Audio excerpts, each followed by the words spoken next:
Madam Speaker. The subject under discuss is in the right direction.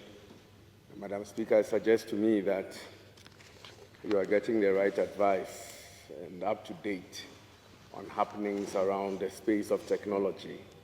That makes you Gen Z compliant. But Madam Speaker, the presenters are also on top of their job, and I would like to make some points and ask just one question. ECOWAS is a small player in the scheme of technology in the world. In advanced technology, our lot is miserable.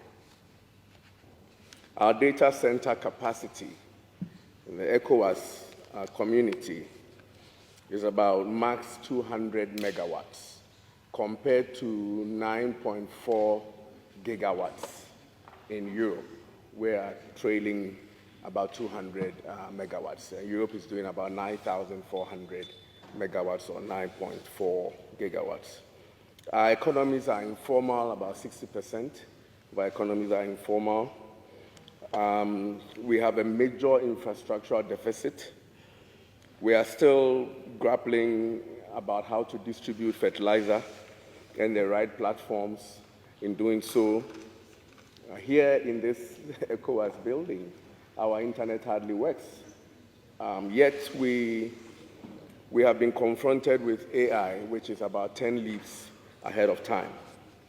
Point 8 in the protocol document titled Foundations of a Common AI Regulations in Africa, Geopolitical, Economic, and Ethical Issues, asks a very fundamental question. Which part of AI are we regulating?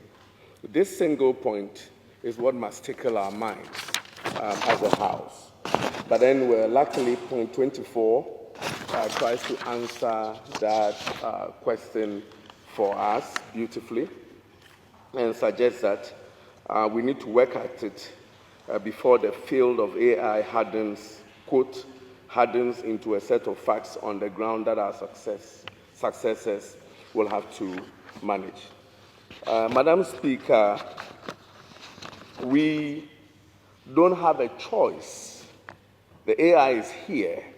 We know AI will enhance efficiency, reduce errors, which will give people or those who are using AI an edge, faster analysis of big data and predictive tools, weather, climate, food systems, and the likes. It also has its own disadvantages, ethical and the likes. It's going to make quite a lot of people redundant.